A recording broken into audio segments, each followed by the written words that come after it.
OK, on va commencer avec ce qu'on a fini. C'était au niveau des enfants. Je pense qu'il y a plusieurs personnes qui voudraient avoir d'autres éclaircissements. Ceux qui n'ont pas d'enfants, ceux qui ne veulent pas d'enfants, est-ce qu'ils évoluent pour rien ou qu'est-ce qui se passe avec eux autres? Bon. Premièrement, c'est évident que s'il y a une transformation, l'évolution de l'homme se fait réellement pas comme l'homme l'envisage et comme l'homme le veut. Alors, ce qui fait qu'à un moment donné, découvrir certaines choses, c'est traumatisant pour l'ego, pour celui qui n'évolue pas et pour celui qui va mourir. Parce que l'homme, tout en étant immortel, est totalement mortel. C'est-à-dire que l'impression, l'identification, l'ego, l'homme meurt. Et en même temps, la réalité dans l'homme continue à vivre. Mais l'identification que l'homme a de lui-même disparaît à sa mort. Alors, ce qui fait que il y a deux formes d'évolution obligatoires dans le plan planétaire pour que l'être humain qui évolue sur le plan planétaire et qui bénéficie de l'énergie évolutive vienne aussi donner son quota d'énergie pour aider d'autres personnes à évoluer. L'évolution sur la Terre, aider un autre à évoluer, ça ne se fait jamais en allant lui donner ou l'aider, ou dire le pousser ou encore le forcer ou faire du porte-à-porte. L'évolution sur le plan planétaire, on peut aider un individu de deux manières. Si moi j'évolue, que je transforme des choses dans ma génétique et que je meurs sans avoir de descendance, j'ai effectivement, disons, évolué pour rien. Bon, alors ça répond à une question. Maintenant, une chose qui est sûre, c'est que par contre, toute la transformation, alors j'ai pas évolué pour rien, toute la transformation de ma psychologie qui vient se répercuter dans mon physique et que je vais conserver jusqu'à la disparition de mon physique, donc de la mémoire génétique de mon évolution, ce qui fait que dans ce sens-là, effectivement, mon évolution n'a mené à rien. L'expressivité de ma psychologie, l'expressivité de tout mon vécu est mémorisée par les annales akashiques, c'est-à-dire par l'astral planétaire, et cette mémorisation d'évolution d'un individu plus hautement évolué en termes de vibration permet de subtiliser l'énergie astrale et l'énergie mentale. Autrement dit, de par mon vécu, de par mes gestes, j'augmente la potentialité qu'a le plan planétaire de recevoir des énergies comme l'énergie supramentale.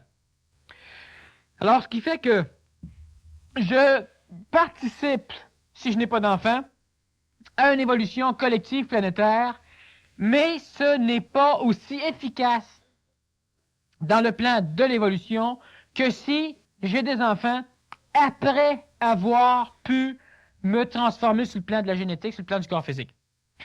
Maintenant, il y a deux façons d'aider le plan de la collectivité d'une façon, disons, qui est efficace, mais moins efficace que celui de la génétique, mais qui est totalement essentielle.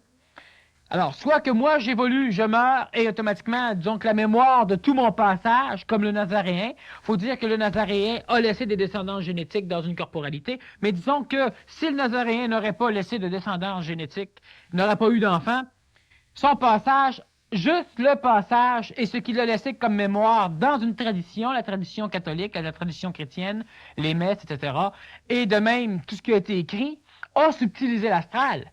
L'être humain qui était suffisamment dense dans sa psychologie à l'époque du passage du Nazaréen a pu être de beaucoup plus raffiné suite au passage du Nazaréen, par la lecture de la Bible, par la pratique de tradition, qui n'était que l'expression d'un astral psychologique plus subtil, moins dense, moins satanique. Alors, ce qui fait que n'importe quel être humain qui évolue, donc qui passe dans le plan planétaire sans laisser de descendance génétique en arrière de lui, subtilise le plan de l'astral et présentement le plan du mental.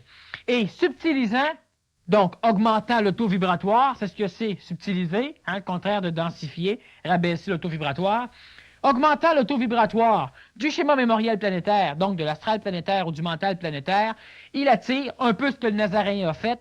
Quand le Nazaréen est passé, il a permis à certaines formes d'ajusteurs de pensée d'être attirés par le plan planétaire que lui appelait Esprit Saint.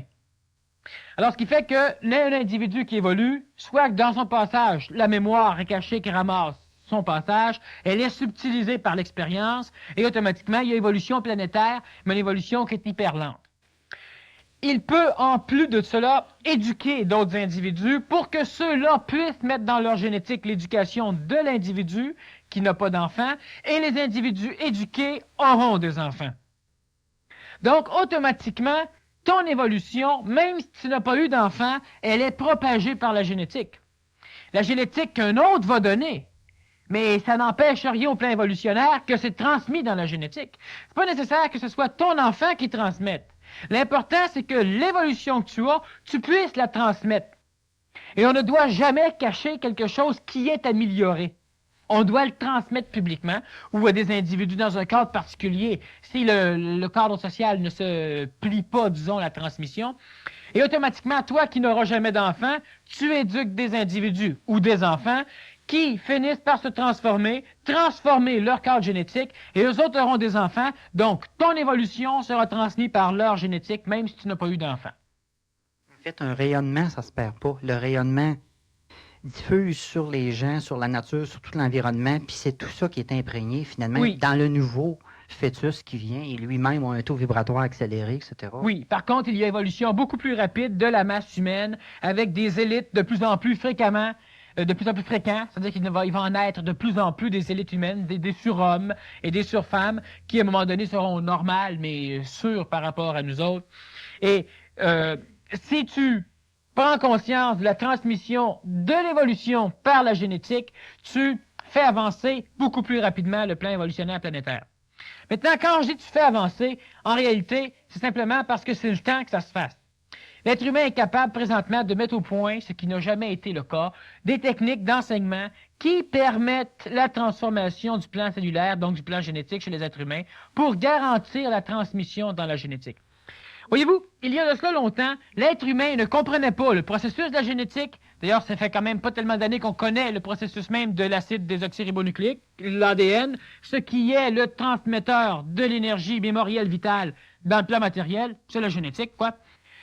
L'être humain, à cette époque, ne connaissait pas cela. Alors, automatiquement, il devait transmettre le plan évolutif par la tradition.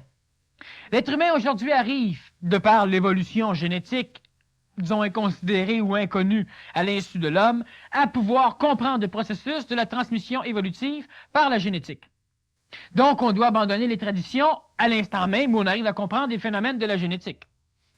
Et l'individu qui continue à transmettre par la tradition, moi, j'ai lu tel livre, ça m'a transformé. Lis-le, ça va te transformer. Ben, un individu qui continue à fonctionner comme ça, c'est un individu qui ne comprend pas le plan réel de l'évolution sur le plan de la génétique.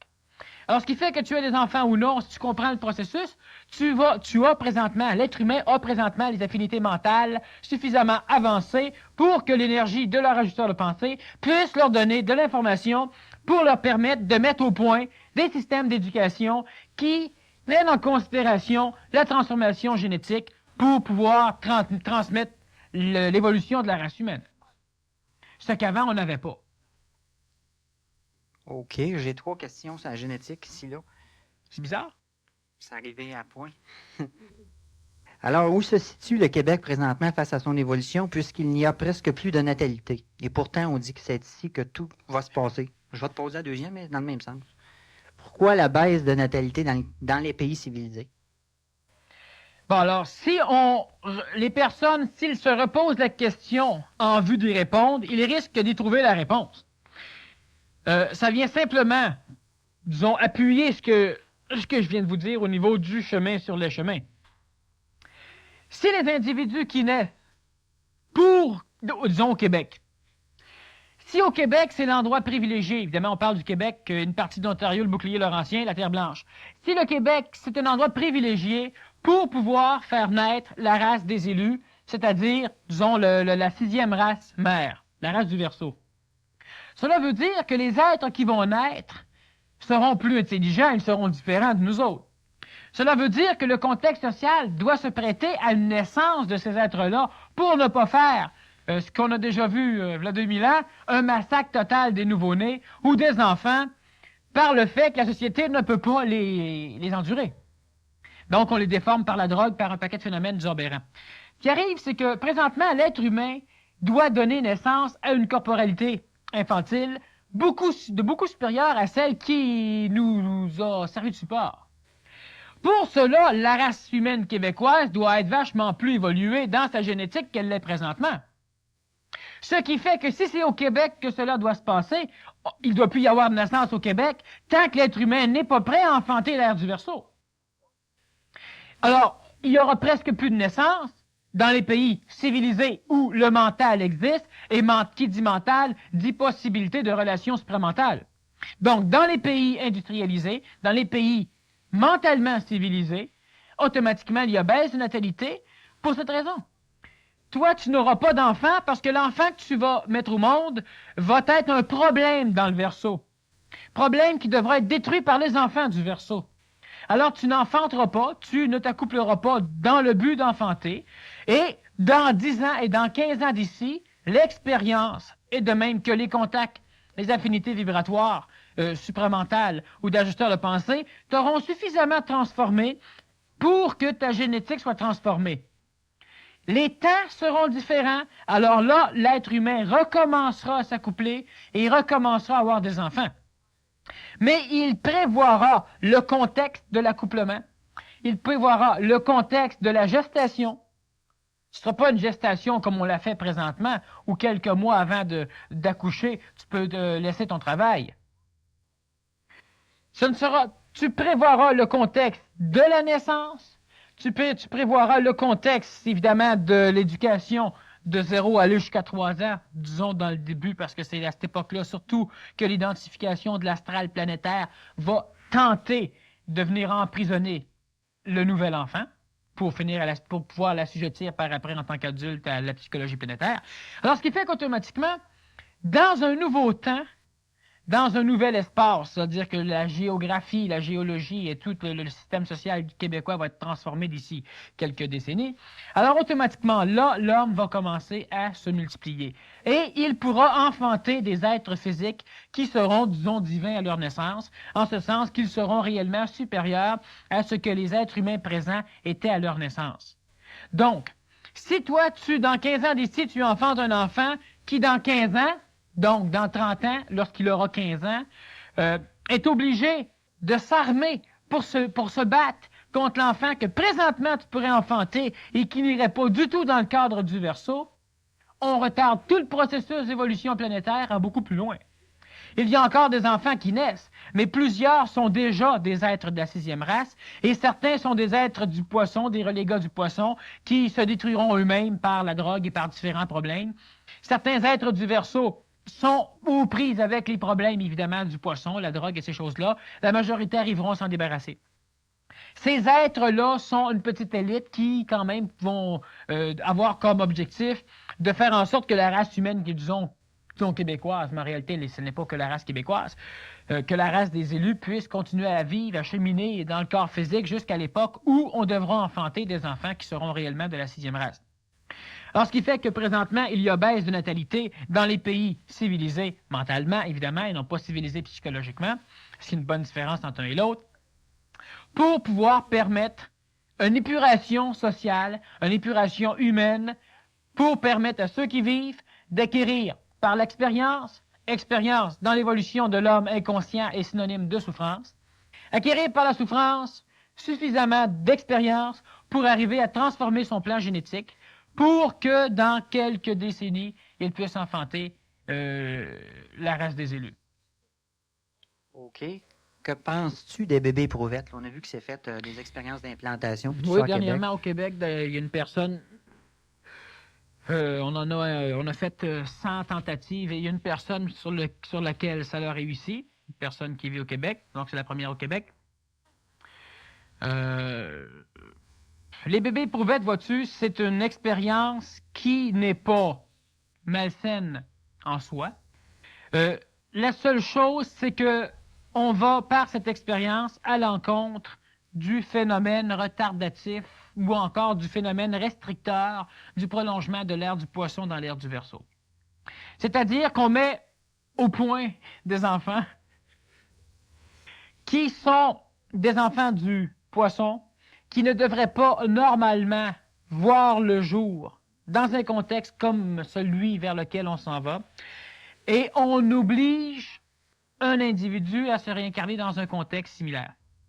Maintenant, il y a une raison pour cela, une grande raison.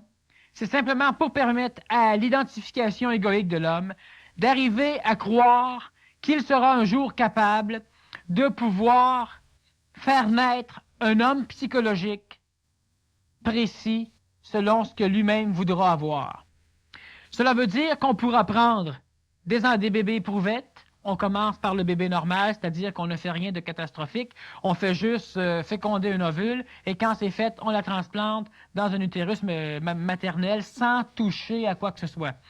Mais le but des savants qui ont commencé ces phénomènes est d'arriver à pouvoir transformer la génétique, non pas par l'évolution de l'individu, comme normalement cela va se faire dans l'évolution humaine, mais par la trituration biologique et chimique et radioactive, donc énergétique, mais ce n'est pas une énergie vitale, c'est une énergie magnétique. Transformant la génétique, on essaie d'arriver à éliminer les caractères récessifs, donc ceux qui sont faibles, sur les caractères dominants, ceux qui vont paraître. Autrement dit, tu as les cheveux blonds, c'est un caractère dominant, et tu avais peut-être le caractère récessif noir, mais vu qu'il était récessif, tu as eu les cheveux blonds parce que c'était le caractère dominant.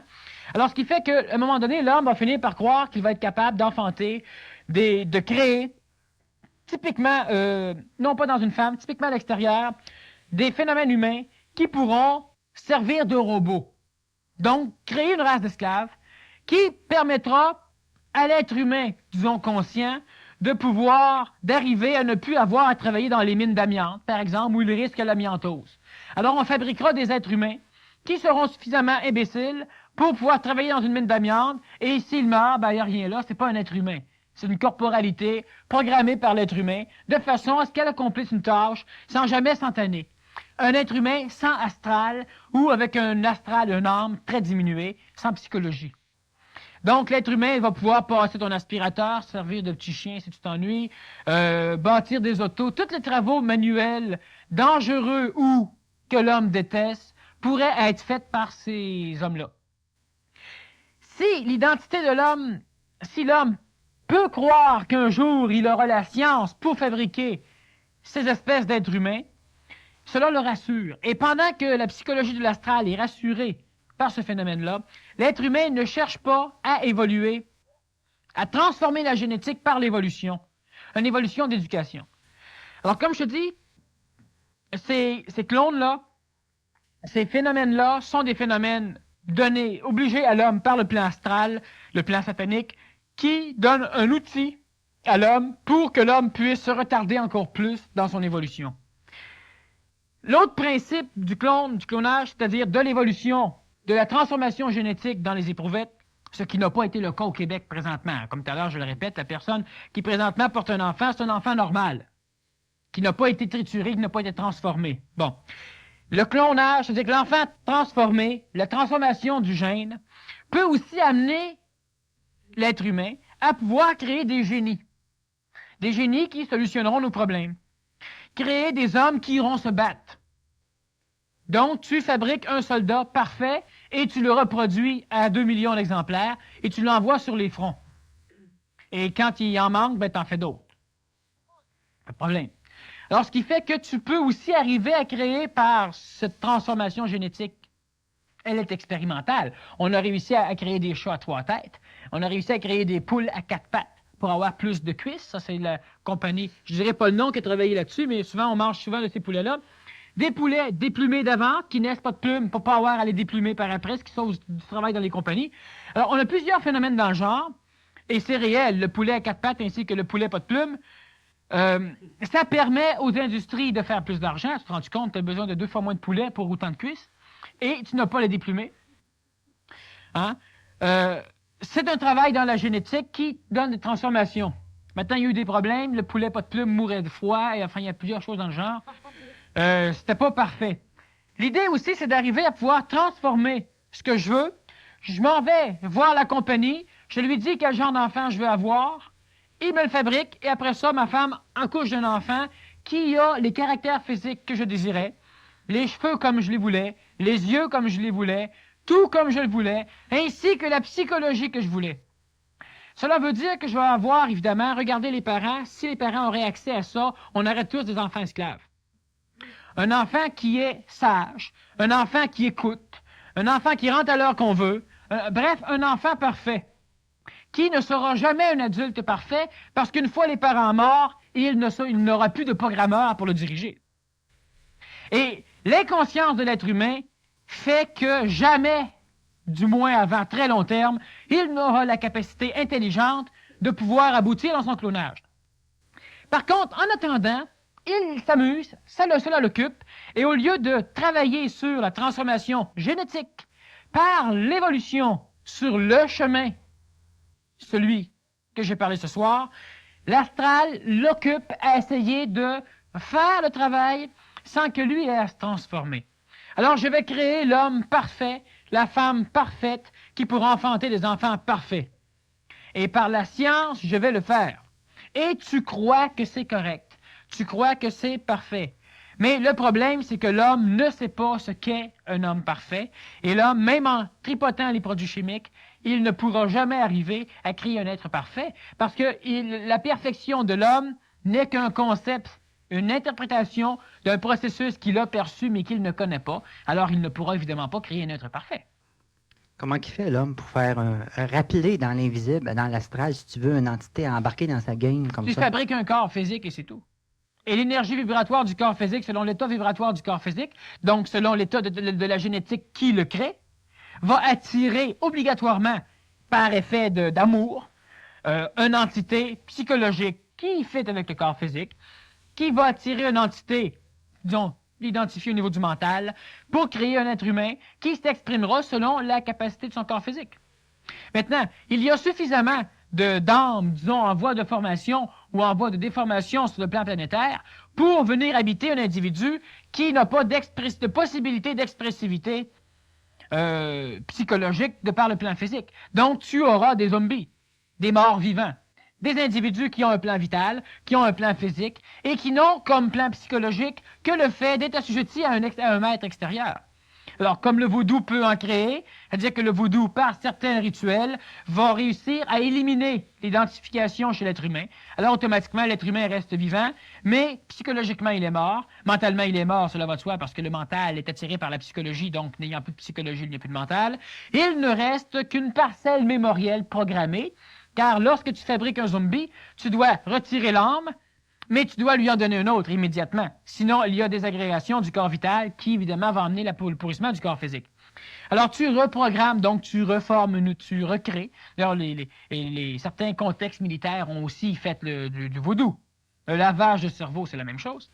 Alors, ce qui fait, sauf que tu as moins de formules, moins de cierges, moins d'encens, puis tu cries moins fort, mais c'est le même phénomène. Alors, ce qui arrive, c'est qu'en fabriquant un zombie, tu as donc un être humain qui est parfait pour accomplir des choses sur ce que tu lui demandes. Tu as donc un esclave humain, mort, vivant. Et on peut aussi créer, en éprouvette, on ne peut pas, mais disons que l'homme croit qu'un jour il pourra, sans doute que certains phénomènes vont pouvoir aboutir pour prouver à l'homme l'intelligence supramentale va permettre certains accomplissements qui vont évidemment retomber dans le visage de l'humanité pour lui permettre à cette humanité-là d'apprendre. Lorsqu'on parle de différents phénomènes apocalyptiques, on pourrait aussi penser que certains êtres humains qui sont formés par le plan génétique peuvent servir de bêtes, peuvent servir de différents phénomènes qui vont amener une certaine forme d'apocalypse sur le plan planétaire. Regardons simplement Adolphe. Adolphe était en prison. Adolf Hitler, évidemment. Il était en prison et à un moment donné, on l'a libéré à la condition qu'il finisse par devenir Führer. Alors, il a accepté, la fureur éteinte, il est en colère, et puis, on l'a transformé. Qu'est-ce qu'on a transformé chez lui? Sa génétique. Toutes les fois que la société crée un criminel ou crée un individu inadapté, qu'est-ce qu'elle a fait? C'est simplement le résultat de l'évolution génétique d'une société qui finit par tous les facteurs récessifs, c'est-à-dire ceux qui ne paraissent pas chez toi. Tu es un voleur en puissance, mais c'est récessif, donc tu ne voles pas. Tu es un meurtrier en puissance, mais c'est récessif, donc tu ne voles pas. C'est récessif dans ta psychologie et dans ton domaine matériel. Récessif dans ta psychologie, c'est-à-dire que la morale va écraser ça. Mais la journée que la morale est ébranlée, tu peux devenir un assassin. Alors, on a fait une expérience aux États-Unis il y a plusieurs années de ça. Une expérience très simple. On a pris un acteur qu'on a placé dans une espèce de laboratoire On l'a branché sur différents filages électriques et on a fait venir la population. On voulait étudier les capacités d'apprentissage par essai et erreur de l'acteur. Personne ne savait que c'était un acteur. Tout le monde pensait que c'était un cobaye humain qui s'était voué à faire l'expérience. Et vu qu'on manquait de personnel, on engageait des individus. Alors moi, je t'engage, tu rentres. Et là, moi, je pose des questions à mon acteur. Tu sais pas que c'est un acteur. Et toutes les fois qu'il se trompe, tu lui donnes une décharge électrique. Mais chaque fois que tu donnes une décharge électrique, la décharge suivante est automatiquement amplifiée. C'est pas toi qui contrôle, c'est automatiquement amplifié. Ce qui fait que de décharge en décharge que tu lui donnes parce qu'il n'apprend pas, la décharge électrique est augmentée. Alors, tu sais qu'à un moment donné, tu vas dépasser une phase critique où tu vas le rendre fou et une phase critique où tu vas le tuer, tu vas l'électrocuter. Maintenant, l'acteur fait juste acter le phénomène, il n'y a pas de courant électrique, mais l'individu ne le sait pas. On a passé des milliers d'Américains, de tous les âges, de toutes les conditions sociales. Et au-delà de 80% des Américains qui sont passés là, au nom de la science, ont tué l'acteur. Alors, la psychologie, la transformation génétique, elle se fait, tu as en caractère récessif, tu es meurtrier. Mais la psychologie morale, sociétaire, elle est dominante. La journée que la guerre éclate, ou qu'on a une grève de police à Montréal, on a pu déjà constater que les bons citoyens brisaient les vitrines pour avoir des bonnes télévisions. C'est parce qu'ils voulaient simplement voir les nouvelles si la grève de la police était pour finir en télévision. Puis il n'y a pas de... Alors, le caractère récessif devient dominant lorsque le caractère dominant disparaît. Et toutes les fois que, par la génétique, on enfante un enfant qui devient un violeur, un meurtrier ou un assassin ou n'importe quoi, meurtrier et assassin, remarquons que c'est similaire, n'importe quoi, c'est simplement une évolution récessive génétique. Autrement dit, lui a muté en aberration au lieu de muter en évolution. Et même un individu qui mute en évolution peut être, si la société est adéquate, repris et on le retransforme. Mais pas par des lobotomies, pas par des moyens nécessairement chimiques ou chirurgicaux, par des moyens vibratoires, c'est-à-dire qu'il est placé dans un contexte où les affinités vibratoires vont transformer sa génétique, ou encore, on va lui donner des hormones qui lui manquent, ou encore des anti-hormones, s'il a certaines formes d'hormones qu'il a trop, qui l'amènent à avoir un caractère sexuel extrêmement fort. Hein? Tout le monde sait que les glandes sexuelles sont des glandes endocrines, c'est-à-dire qu'elles sécrètent dans le sang, sauf les testicules et les ovaires qui sont endocrines et exocrines, c'est-à-dire qu'ils sécrètent aussi à l'extérieur du système sanguin. Et à un moment donné, si tu as un débalancement de ton système endocrinien, parlons de celui sexuel, tu peux faire un viol. Tu peux même aussi aller jusqu'à tuer. Tu vas tuer un enfant, ou tu vas tuer une femme, ou tu vas tuer un homme, mais c'est un problème sexuel. Bon, et si on corrige la maladie endocrinienne, tu redeviens un être citoyen. Au lieu de corriger, on pend, on met en prison, disons, mais il faut dire que l'évolution scientifique est ce qu'elle est. Alors, ce qui arrive, c'est que l'évolution génétique, la société au complet, finit par enfanter des problèmes. Et c'est normal, dans une société, que tu enfantes des problèmes. Tu n'as pas le choix pour la simple raison que l'étude génétique des mélanges n'est pas faite. Autrement dit, pour arriver à avoir une société, évidemment, je ne vous demande pas de faire ça, présentement, c'est incompréhensible par la psychologie de l'homme, mais c'est une chose qui devra être à un moment donné. Elle se fera vibratoirement parce que ce sera intelligent.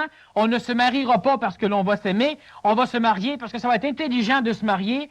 Et automatiquement, on va aimer ça parce que c'est intelligent. Cela veut dire que toi, tu es toi, moi, je suis moi, toi, tu es une femme, moi, je suis un homme. Disons que ça fait des enfants plus forts. Et puis, à un moment donné, on se côtoie, on apprend à vivre ensemble. Et moi, je sais qui tu es. Je suis suffisamment évolué pour savoir qui tu es. Et toi aussi. Donc, je sais que si j'ai un enfant avec toi, ce sera un enfant qui sera très évolué. C'est donc intelligent qu'on ait un enfant, et c'est donc intelligent qu'on vive ensemble, qu'on s'accouple, et qu'on mette un enfant au monde, et que tous les deux, on l'éduque. On va aimer ça, mais ça va être intelligent d'aimer ça. Ce qui n'est pas le cas, évidemment, des mixages sociétaires que l'on connaît. C'est une intelligence renouvelée, non pas une intelligence juste au début au contrat, finalement. Ah, c'est justement. Alors, ce qui fait qu'à un moment donné, les individus enfanteront selon les caractères génétiques qui seront importants pour l'avenir génétique de la race. Autrement dit, on n'aura pas des enfants pour le fun, on n'aura pas des enfants parce qu'on aime ça, parce qu'on n'a jamais l'enfant qu'on veut, on aura un enfant lorsqu'on aura trouvé un conjoint qui permet l'éducation de l'enfant d'une façon intelligente et qui permet l'enfantement génétique d'un enfant plus intelligent. Autrement dit, on pourrait presque dire qu'on devrait regarder l'arbre généalogique d'un individu pour savoir les probabilités génétiques de l'enfant qui va naître. Je regarde l'arbre généalogique et on a Dracula, Frankenstein, on a un paquet d'individus suspects dans ton arbre généalogique et on arrive à toi.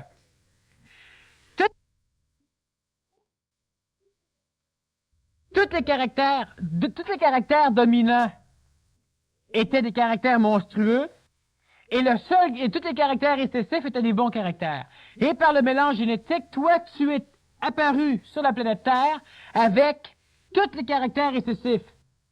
Donc, automatiquement, ils deviennent dominants car ils ne sont pas dominés par rien d'autre. Et tu es, toi, absolument bon, absolument génial, le pur saint qu'il n'y a pas sur la planète Terre. Tu te mélanges avec une femme et tu enfantes un autre monstre. Parce que dans toute l'échelle génétique, tu étais une apparition des caractères récessifs et par après, les caractères dominants reprennent. Et si on étudie l'arbre généalogique d'un individu, on est donc capable de savoir que cet arbre, se mélangeant à cet arbre, enfante telle probabilité. Et automatiquement, il y a, disons, intelligence d'enfantement. Maintenant, ça, c'est un critère qui serait donné à des individus qui ne sont pas suffisamment évolués vibratoirement pour être capables de connaître l'autre. Alors, ils seraient obligés de se référer à un arbre généalogique et de connaître l'histoire humaine des individus. Mais cela n'arrivera jamais. À un moment donné, l'être humain sera suffisamment évolué pour décider qu'une union est illimitée entre deux individus lorsque l'intelligence vient cimenter l'union.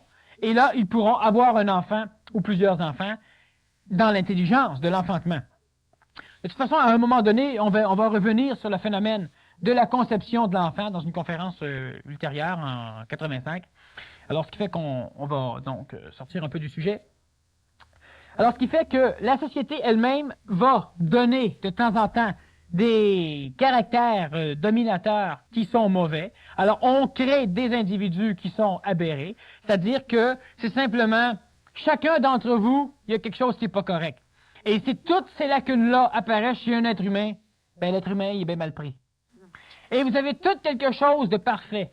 Et si à un moment donné, tous ces caractères parfaits-là qui sont dominants apparaissent chez un être humain, on crée un individu extraordinaire, qui peut être engendré par notre société.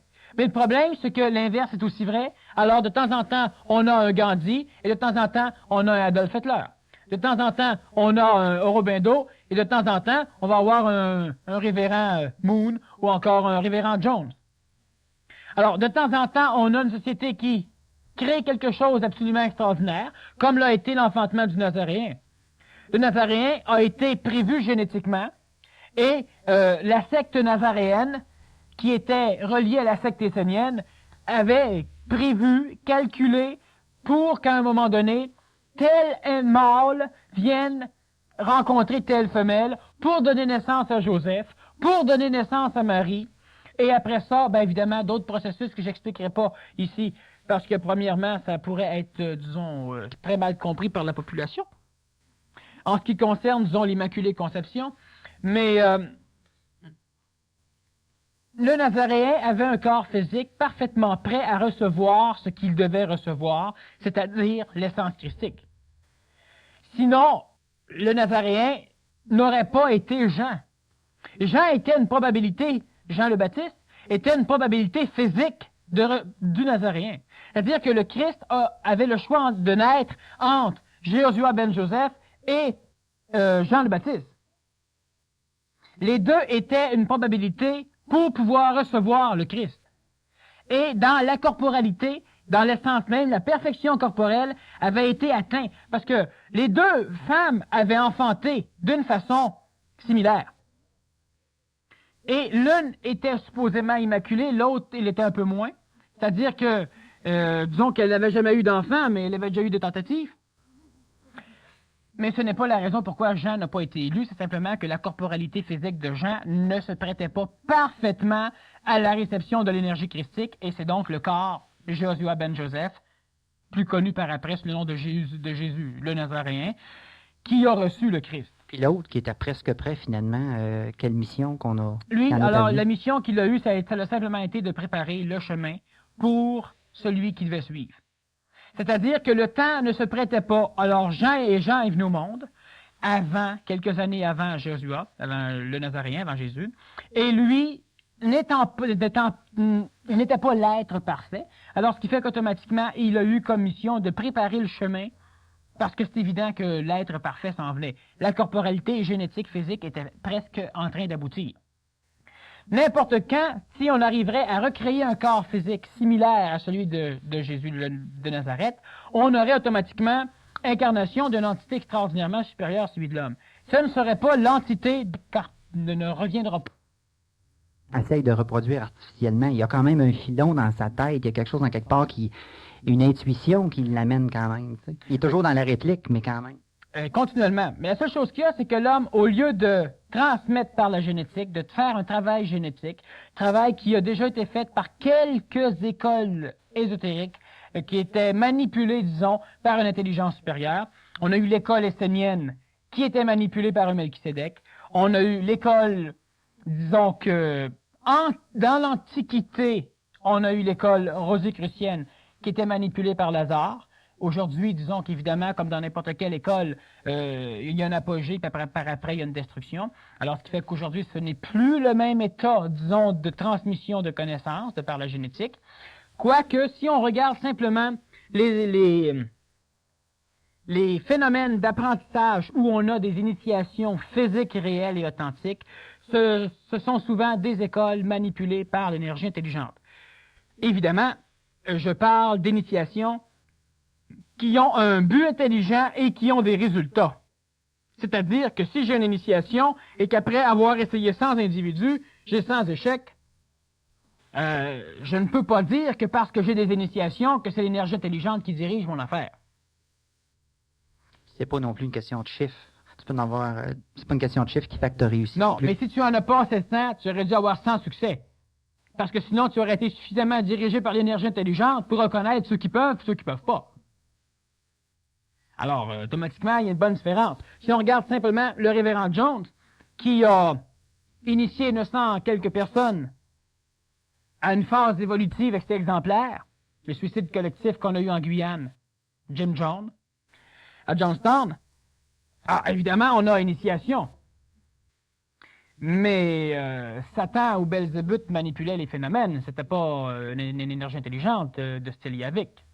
Alors, ce qui fait que, de toute façon, dans l'évolution, tu auras toujours des caractères qui apparaîtront aberrés, involutifs, ce qui a été le cas aussi à l'époque du Nazaréen. Hein? La majorité des individus qui naissaient étaient normales, c'est-à-dire que par rapport à nous, ils étaient réellement archaïques. Et de temps en temps, on avait des individus réellement malades. Quand le Nazaréen guérissait certaines formes de maladies, il magnétisait. C'est-à-dire que, soit qu'il imposait les mains, soit qu'il parlait, autrement dit, il communiquait de l'énergie vitale chez les autres. L'énergie vitale a comme processus, a comme, affinité, comme moyen de travail dans la corporalité physique, celle de donner la forme physique. C'est la mémoire du corps. Et si tu as une autre jambe ou tu as un bras paralysé, et que mon énergie vitale, qui est celle d'un bras qui fonctionne, vient baigner ton corps, automatiquement, toutes les cellules, si mon énergie vitale est supérieure à la tienne, ce qui est évidemment le cas dans le cas du Nazaréen, automatiquement, tes cellules deviennent identiques à la mémoire vitale qui maintenant t'habite, la mienne. Donc, automatiquement, instantanément, ton bras se remet à fonctionner. Maintenant, il n'est pas dit que toutes les guérisons ont été perpétuelles. C'est-à-dire qu'elles ont pu disparaître à un moment donné si l'individu ne se transformait pas suffisamment après la guérison pour pouvoir, selon le processus génétique que tout à l'heure j'expliquais, pour pouvoir vibrer de lui-même cette énergie. Donc, à un moment donné, tu guéris, il retombe malade, tu le reguéris, il retombe malade. Tant qu'il n'y apporte pas de correction. Automatiquement. En ayant un corps physique plus près, il avait la possibilité de pouvoir plus facilement apporter la correction. Et s'il ne l'apportait pas la correction, il devait donc automatiquement finir par retrouver sa maladie. Et ça, le Nazaréen l'a dit souvent, pas nécessairement dans les mots qui sont rapportés, mais quoi qu'on en parle un peu, tu dois te repentir. ne recommence plus. Alors cela, disons, que traduit le phénomène que tu dois te transformer. Je t'ai guéri, mais ne recommence plus. Donc automatiquement, ou encore suis-moi ou suis mon chemin, enfin bref, tu dois transformer tes cellules, ta génétique, pour qu'elle vibre l'énergie qui t'habite maintenant. Sinon, cette énergie-là qui est mienne, tu vas finir par la consumer et tu vas redevenir malade. Alors, automatiquement, la génétique a toujours été le mécanisme même de l'évolution. Le Nazaréen le savait, les Esséniens le savaient, les Lazare, le comte de Saint-Germain le savait, certaines rares écoles, que je nommerai pas les noms, le savaient, mais aujourd'hui, ces écoles sont révolues. Ils ont connu trop d'adeptes, ils ont été trop diffusés, et évidemment, ils ont donc été dilués. Étant dilués, le processus de transmission de connaissances génétiques n'existe plus, alors automatiquement, on doit recréer une nouvelle forme d'enseignement génétique, une nouvelle forme d'école, disons, école qui prendra jour ici au Québec, parce que c'est l'endroit où devront être éduqués, évidemment, les enfants du Verseau. OK. Lorsqu'un individu n'a pas évolué génétiquement dans cette vie et meurt, lorsqu'il se réincarne, est-ce la volonté qui permettra à cet être d'évoluer génétiquement? Sinon, quel est l'élément essentiel qui lui permettra cette évolution? Alors, voyez-vous, on a déjà expliqué lors de la conférence La réincarnation le phénomène de la réincarnation. Ça donnait bien. Et l'individu qui meurt, et disons qu'il n'a pas évolué dans sa génétique, donc qui n'a travaillé que sur l'évolution de l'image qu'il avait de lui-même, sur la forme, il meurt. Son plan mémoriel, son identification disparaît et est digéré par le plan psychologique planétaire, de même que son corps physique et de son corps vital. Cela veut dire que si on a tous des affinités psychologiques similaires, si on meurt tous, toutes nos identités sont mélangées ensemble et se colorent ensemble pour ne créer qu'une seule forme d'identification. Alors, quand on est mort, si on s'aime, on se retrouve. C'est normal, faites-vous-en pas. Mais on ne se retrouvera pas de la même manière, on va être baigné l'un dans l'autre. Totalement mélangé, dissous. Naîtra, quelques années plus tard, 80 individus dans lequel ou dans lesquels ces 80 individus-là iront se réincarner ce grand brouillard de nos 80 identifications. Donc, on aura 80 individus qui seront la réincarnation des 80 personnes ici présentes, mais ce ne sera pas les mêmes individus, car ce sera un mélange des 80. Ce qui fait qu'à un moment donné, un individu naît et il est Mozart. Il joue comme Mozart. Et au Japon, on a un individu qui naît et qui joue comme Mozart. En Angleterre, à la même époque, un individu naît et il joue comme Mozart. Ce qui fait que on a plusieurs individus ici qui sont Jules César ou qui sont, enfin bon. Alors, les individus ont effectivement des affinités, disons, 15 individus ont des affinités de Mozart, parce que Mozart s'est réincarné dans 15 individus, mélangés avec 15 autres individus qui sont fusionnés ensemble, et on appelle ça une réincarnation pluralitaire. Ça rentre-tu dans les gènes récessifs, ça? Oui. Par contre, il y a des gènes dominants qui vont aller au niveau de la psychologie aussi, qui vont être déterminés premièrement par la génétique, par la psychologie de la mère, et évidemment du père, mais surtout de la mère. Et là, on a un processus après la naissance qui amène l'individu, premièrement, à fusionner ses personnalités qu'il a à l'intérieur de lui. Ceux que de temps en temps, il s'astine lui-même puis il se parle. Un individu peut être colérique et puis à un moment donné doux. Un individu qui ne fusionne pas ses personnalités, ce qui est très rare, lors de son vieillissement, peut souffrir à un moment donné de dédoublement ou de pluralisation de personnalité. Alors, ce qui fait que normalement, l'enfant a deux personnalités, la personnalisation fusionnée de sa réincarnation pluralitaire et celle de sa mère, ou un peu de son père. Et lentement, en vieillissant, il va fusionner ses personnalités réincarnatives et par après, il devra se séparer de l'attraction égoïque des parents. Il devra fusionner après ça les vestiges vibratoires de l'égocentricité des parents. Alors, ce qui fait que notre individu se réincarne. Il est donc plus le même, ce qui fait que veut pas, même s'il n'a pas évolué dans le plan génétique, tous les autres individus, dans la psychologie qui étaient similaires à lui, ont pu évoluer un peu, et l'individu psychologique qui se réincarne est de toute façon plus évolué, sauf évidemment dans un rare individu où tous les caractères sataniques vont dominer. Alors, ce qui fait qu'il est la réincarnation d'un génie au même titre que les autres, mais lui, c'est un génie du mal.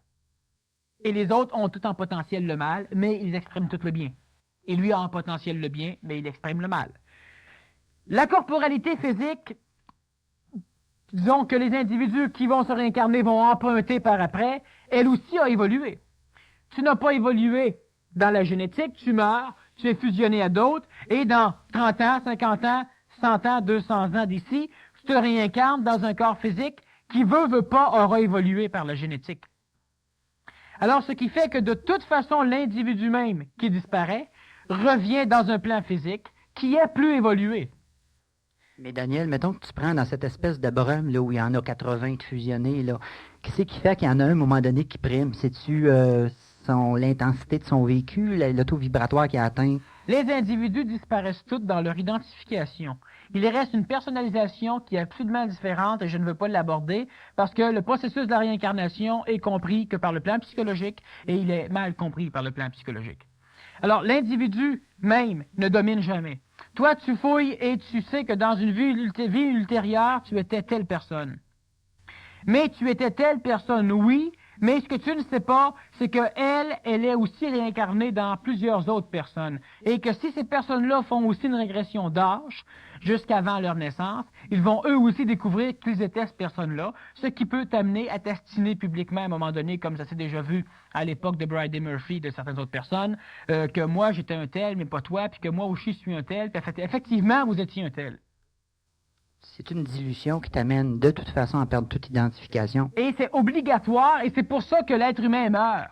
Pour que l'identification maudite qu'il se crée dans sa psychologie et qu'il essaie de faire évoluer au lieu d'évoluer lui-même puisse disparaître. Elle est brisée. Et l'homme meurt pour ça. Et l'homme a peur de mourir parce que l'homme inconsciemment sait très bien qu'en mourant, il disparaît. Alors l'homme apprend que la réincarnation existe parce que c'est intelligent mentalement dans son évolution, mais c'est pas l'homme psychologique qui se réincarne. Lui, il meurt puis il disparaît. Il revient très mixé, comme si tu prendrais différentes couleurs de lumière et que tu les mets dans un faisceau blanc. La lumière rouge n'est plus là. Elle est là, mais elle ne le sait pas. Et c'est important qu'elle ne le sache pas qu'elle est là. Sinon, elle recontinue à dominer comme elle le faisait. C'est quoi ton évolution, toi? Vis. Quel genre d'individu qui, à l'âge de 20 ans, meurt à 90 ans et qu'ils ont réellement évolué? Il y en a-tu beaucoup, beaucoup sur la planète Terre? Même s'ils vivraient 90 000 ans, ils évolueraient pas plus. Sauf si on brise leur identité, leur identification, qu'elle disparaît complètement et que l'individu mélangé au reste évolutif de la planète réapparaît. Les corps physiques évoluent pourquoi? Parce que nos corps physiques se mélangent, c'est pour ça qu'ils évoluent. Sinon, ils évolueraient pas. Tu as une maladie et elle est dominante chez toi et à un moment donné, ton corps continue à vivre 3, 4, 5 000 ans. Ou encore, tu enfantes, mais toujours pareil, le même corps. Quelle évolution y a-t-il? Aucune. Et si on se mélange tous les deux et qu'on enfante quelque chose, tous mes caractères dominants avec les tiens ont une probabilité d'apparaître chez l'individu. Donc, on vient d'avancer dans l'évolution. Et c'est la même chose, on le comprend au niveau psychologique, parce qu'on se balance de notre identité psychologique. On s'intéresse qu'à l'identité psychologique. On se balance de l'identité physique. Et c'est intéressant, quelle identité psychologique? Lui, on veut pas qu'il meure. Puis le physique, s'il meurt, c'est pas grave, on va en avoir un autre. Mais le physique, qu'est-ce qu'il en pense de tout ça, lui? Il en pense la même chose que la psychologie. Il en a aussi peur. On appelle ça l'instinct de survie. Il en a aussi peur que la psychologie, mais la psychologie s'en fout. Et elle peut s'en foutre, elle a raison de s'en foutre, car elle est dominante sur le corps physique. Mais dans la réalité des choses, elle n'est pas plus importante que le corps physique, même s'il le croit. Alors, ce qui fait que la brume, etc., la brume épaisse, c'est tous nos individus dans l'astral, et qu'on est capable, à un moment donné, d'aller chercher pour communiquer. Et à un moment donné, on ne peut plus communiquer. Pourquoi? Parce qu'il est dilué lentement avec l'éther astral. Lentement, tu ne peux plus le trouver parce qu'il est dilué, il s'en va au yab. Et c'est le cas de le dire. Tu rencontres un fantôme dans un château, par exemple, et après 100 ans, ou après 50 ans, ou après 30 ans, le château n'est plus hanté. On ne trouve plus le fantôme. Lentement, il s'est désagrégé. Tu rencontres ton grand-père qui est décédé, et il te parle, te donne des conseils. Tu ne parles qu'à sa mémoire psychologique, à sa mémoire de l'astral, mais elle est quand même légèrement intelligente, l'intelligence typique de l'astral, et elle peut te communiquer, te donner des conseils. 10 ans après, tu continues à communiquer avec, puis elle commence à te donner des conseils qui sont plus bons. C'est normal, ce n'est plus ton grand-père. Il est mélangé avec d'autres formes d'entités.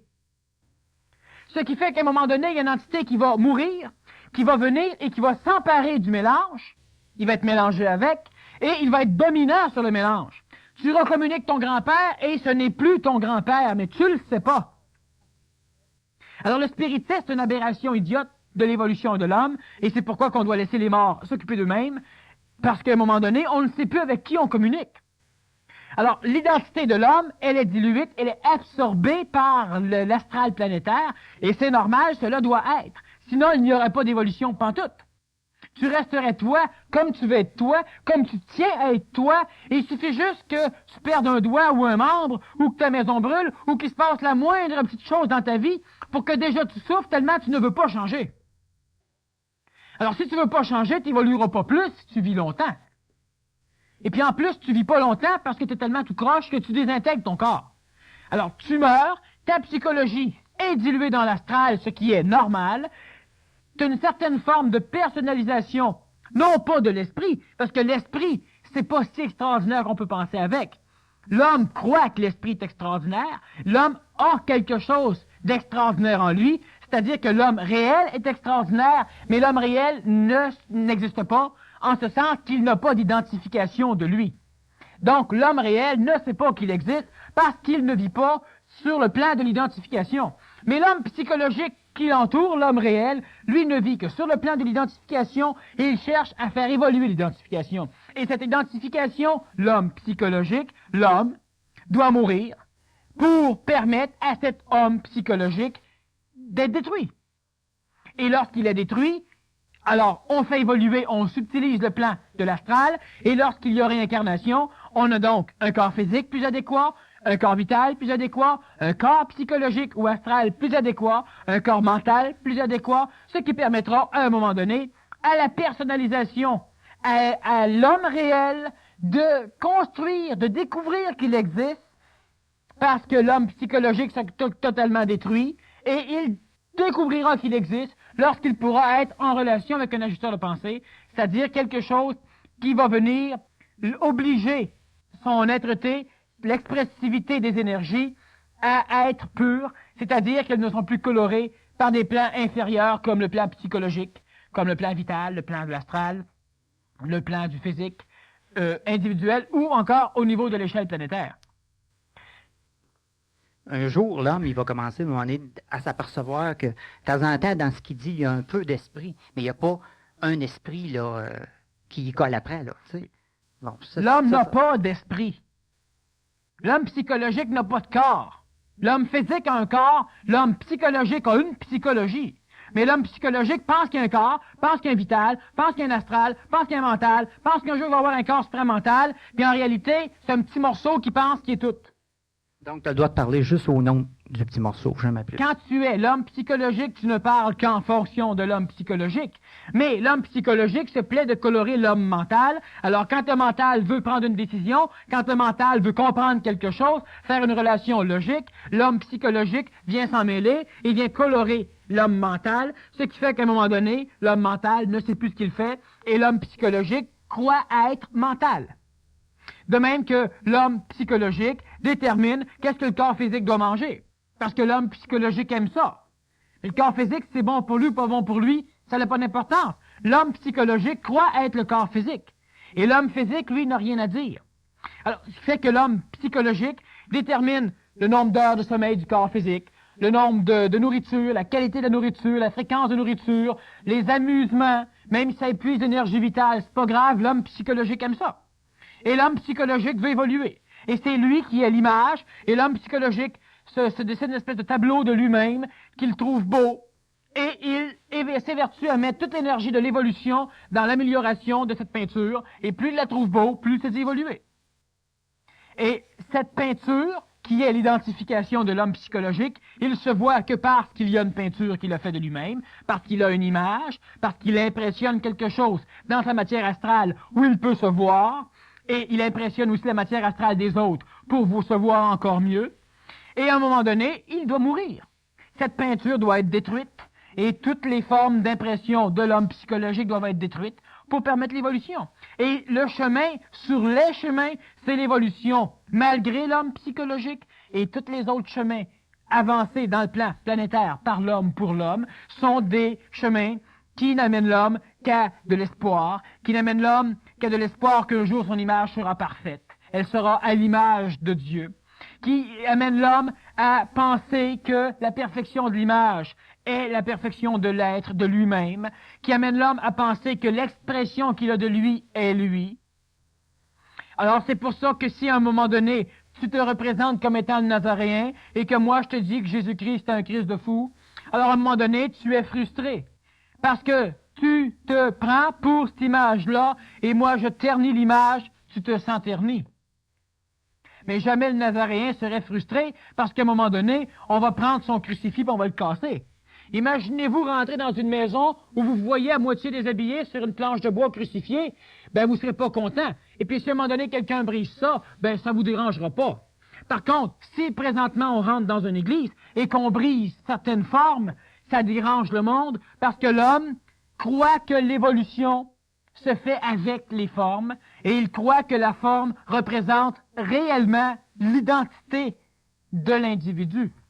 Le Nazaréen n'a jamais habité dans une croix et la croix est là comme résultat dans la matière que l'onde de forme qu'elle dégage et l'attraction de l'égrégore chrétien pour, par exemple, exorciser quelqu'un ou des choses dans le genre. Mais cette croix n'a aucun rapport avec l'essence même du Christ.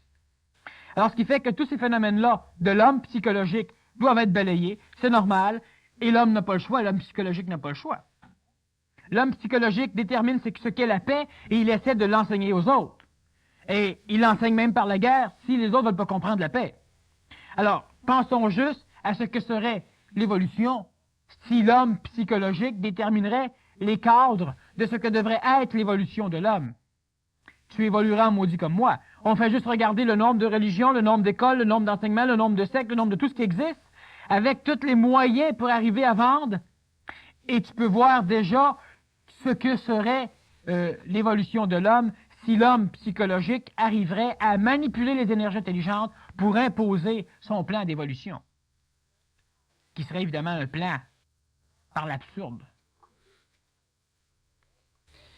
Pour réussir une initiation, il faut être capable de réussir à maintenir l'harmonie dans son couple si on a eu des enfants. Qu'en est-il des personnes divorcées ou séparées si c'est le conjoint qui a brisé le couple? Si l'harmonie est pénible à obtenir, la personne a-t-elle l'obligation de maintenir son couple si ses enfants arrivent, jusqu'à ce que ses enfants arrivent vers 20 ans à peu près? Merci. Bon, l'importance même de l'initiation du couple lorsqu'il y a séparation ou probabilité de séparation ou lorsqu'il y a eu séparation se fait toujours au niveau du plan de l'intelligence. Autrement dit, s'il y a séparation sans séquelles pour les enfants et que tout va bien, l'initiation est réussie, même s'il n'y a pas de couple. S'il y a séparation parce que le conjoint réellement est hors des cadres d'une évolution, disons, collective normale et non pas d'une évolution individuelle, c'est-à-dire que si un individu a des enfants et que son conjoint est dans un cadre normal d'évolution collective, c'est-à-dire qu'il ne se drogue pas, il ne boit pas, qu'il n'est pas toujours sous, il n'est pas alcoolique à un degré dangereux, s'il bat sa femme et ses enfants ou que la femme bat, etc., dépendant des problèmes, il vient un moment donné où ce que l'initiation va être réussie lorsque l'individu, disons, en santé, va quitter l'autre. Mais elle doit quitter l'autre en amenant avec elle toutes les possibilités d'évolution, c'est-à-dire que s'il y a des enfants, c'est cette personne qui devra avoir la charge des enfants si, évidemment, elle quitte le conjoint parce que le conjoint est une aberration évolutive. Mais si tu lui laisses les enfants en plus, c'est aussi une aberration évolutive. Alors, l'initiation est réussie dans le couple en ce sens que où tu rétablis l'harmonie parce que tu es suffisamment intelligent, si là était ton initiation, où il y a séparation parce qu'il y a intelligence de séparation, mais c'est fait d'une façon intelligente, où il n'y aura aucune séquelle ni pour les enfants ni pour les adultes, mais il doit y avoir séparation, sinon il y aura séquelle ad vitam aeternam. L'initiation réussie. Où il y a abandon du couple, parce que le mari ou la femme rentrait tous les soirs avec une barre à clous et tapait partout dans la maison. Alors évidemment, il y a séparation et l'individu en état amène les enfants et il doit vivre avec les enfants d'une façon la plus adéquate possible. Il y a donc réussite de l'initiation et l'individu qui se voit enlever les enfants parce qu'elle était le problème du foyer et qui par après se transforme complètement, elle a aussi réussi l'initiation.